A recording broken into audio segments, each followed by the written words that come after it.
Hello friends, నేను మీ శ్రీదేవిని. Welcome to recipe box Telugu channel. ఈరోజు నేను మీకు ఇంట్లోనే తయారు చేసిన సాంబార్ పొడితో మరి సాంబార్ని ఏ విధంగా ప్రిపేర్ చేసుకోవాలో చూపించబోతున్నానండి. మరి నా స్టైల్లో చేసిన ఈ సాంబార్ని మీరు కూడా తప్పకుండా ట్రై చేయండి. వీడియోని ఎక్కడ స్కిప్ చేయకుండా లాస్ట్ వరకు చూసేయండి. ముందుగా ఒక కుక్కర్ గిన్నెలోకి 1 కప్పు కందిపప్పును తీసుకోవాలి. దీనిలో వాటర్ వేసుకుని ఒక 2-3 టైమ్స్ బాగా వాష్ చేసుకోవాలండి కందిపప్పుని. ఇలా వాష్ చేసుకునే కందిపప్పులోనికి ఒక పెద్ద గ్లాస్ నిండా వాటర్ వేసుకోవాలి. 1/2 స్పూన్ పసుపుని యాడ్ చేసుకోవాలి. 4 పచ్చిమిరపకాయలను యాడ్ చేసుకోవాలి. 1 స్పూను ఆయిల్ని యాడ్ చేసుకోవాలి. ఇప్పుడు మూత పెట్టేసుకుని 3 విజిల్స్ వచ్చేంత వరకు కూడా ఉడికించుకోవాలండి. ఈలోపు ఇలాగా మనం కూరగాయ ముక్కలన్నీ కట్ చేసి తీసుకోవాలి. ఇక్కడ నేను గుమ్మడికాయ ముక్కలు, ములక్కాడ, ఉల్లిపాయలు, ఆనపకాయ, టొమాటో, క్యారెట్ ముక్కల్ని 1 కప్పు చొప్పున తీసుకున్నాను. ఇవన్నీ కూడా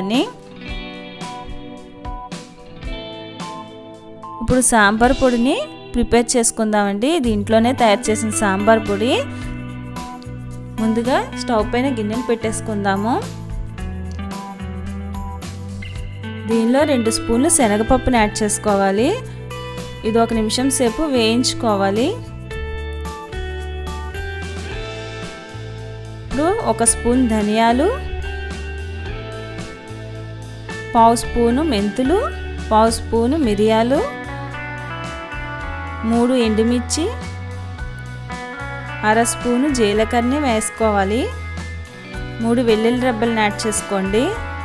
ఇవన్నీ కూడా దోరగా వచ్చేంత వరకు కూడా మంటని లో ఫ్లేమ్లో పెట్టి వేయించుకోవాలి. వేగిపోయేప్పుడు స్టవ్ ఆఫ్ చేసేసుకుని బాగా చల్లారిన తర్వాత మిక్సీ జార్లోకి తీసేసుకుందాము. ఇప్పుడు మూత పెట్టేసుకుని మనం మెత్తగా పౌడర్ చేసేసుకుందామండి. ఇప్పుడు దీన్ని ఒక బౌల్లోకి తీసి పక్కన పెట్టేసుకుందాం. ఇదే మిక్సీ జార్లోకి కొద్దిగా పచ్చి కొబ్బరిని తీసుకుని ఈ విధంగా ముక్కలుగా కట్ చేసి బరగ్గా గ్రైండ్ చేసుకోవాలి. ఇలాగుంటే సరిపోతుందండి. ఇప్పుడు కుక్కర్ మూత ఓపెన్ చేసి చూద్దాము. పప్పు గుత్తుతో కానీ చారుగడ్డతో కానీ ఒకసారి పప్పుని ఈ విధంగా కలిపేసుకోవాలి. ఇప్పుడు మనం కట్ చేసుకున్న కూరగాయ ముక్కలను యాడ్ చేసేసుకుందాము. టమాటో, ఆనపకాయ ముక్కలు,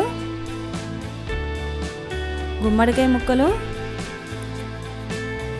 ఉల్లిపాయలు, క్యారెట్, ములక్కాడ ముక్కలు, సాల్ట్, 1 స్పూన్ కారం యాడ్ చేసుకోవాలి. ఇప్పుడు దీనిలో తగినంత వాటర్ పోసేసుకుందాము.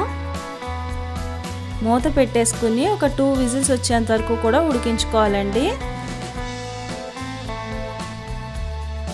ఈలోపు చింతపండు నానబెట్టుకుందాం. ఈ సైజు చింతపండుని తీసుకోవాలి. తీసుకుని వాటర్ వేసేసి నానబెట్టేసుకుందాము.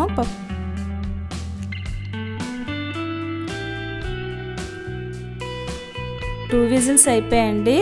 స్టవ్ ఆఫ్ చేస్తాము. మూత ఓపెన్ చేసి చూద్దాము. ఒకసారి కలిపేసుకుందాము.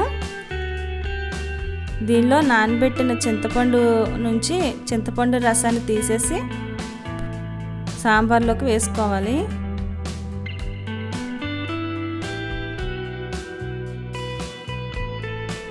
సాంబార్లోకి యాడ్ చేసుకోవాలి. స్టవ్ వెలిగించేసుకుని దీనిలో తగినంత వాటర్ వేసుకోవాలండి. ఒకసారి పులుపు, ఉప్పు అన్నీ సరిపోయలేదో చూసుకోండి. దీనిలో మనం తయారు చేసిన సాంబార్ పౌడర్ని యాడ్ చేసేసుకోవాలి. ఫస్ట్ టైం ఎవరైతే మన ఛానల్ని చూస్తున్నారో మన రెసిపీ బాక్స్ తెలుగు ఛానల్ని ప్లీజ్ సబ్స్క్రైబ్ చేసుకోండి. ఒకసారి కలిపేసుకుని మనం కొబ్బరి కూరను కూడా యాడ్ చేసేసుకోవాలి ఇందులోకి. ఇలా కొబ్బరి కూర వేసుకోవడం వల్ల సాంబార్కి మంచి టేస్ట్ అనేది వస్తుందండి. ఇది ఒక 5 నుంచి 10 నిమిషాల సేపు బాగా మరిగించుకోండి. ఈలోపు తాలింపు కోసం గిన్నెను పెట్టుకుని ఆయిల్ వేసుకుని అలాగే 1 స్పూను నెయ్యిని కూడా యాడ్ చేసుకోవాలి. ఇలా నెయ్యి వేసుకుని తాలింపు వేసుకోవడం వల్ల సాంబార్ టేస్ట్ చాలా బాగుంటుందండి. ఇప్పుడు దీనిలోకి ఆవాలు, జీలకర్ర, ఎండుమిర్చి, వెల్లుల్లిపాయలు, కరివేపాకు, కొద్దిగా ఇంగువని యాడ్ చేసుకోవాలి. ఇంగువ ఇష్టపడిన వాళ్ళు ఇంగువని స్కిప్ చేసేయండి. ఈ పోపు అంతా మంచిగా వేయించుకోవాలి. ఇలా వేగిన పోపుని మనం బాగా మరిగిన ఈ సాంబార్లోనికి యాడ్ చేసేసుకోవాలి. అంతే అండి, ఎంతో టేస్టీగా ఉండే సాంబార్ అనేది రెడీ అయిపోయింది. ఈ సాంబార్ మనకి రైస్లోకే కాదండి, ఇడ్లీలో కూడా చాలా బాగుంటుంది. ఒకసారి నా స్టైల్లో మీరు కూడా ట్రై చేసి చూడండి. లాస్ట్లో మనం కొత్తిమీరని యాడ్ చేసేసుకోవడమే.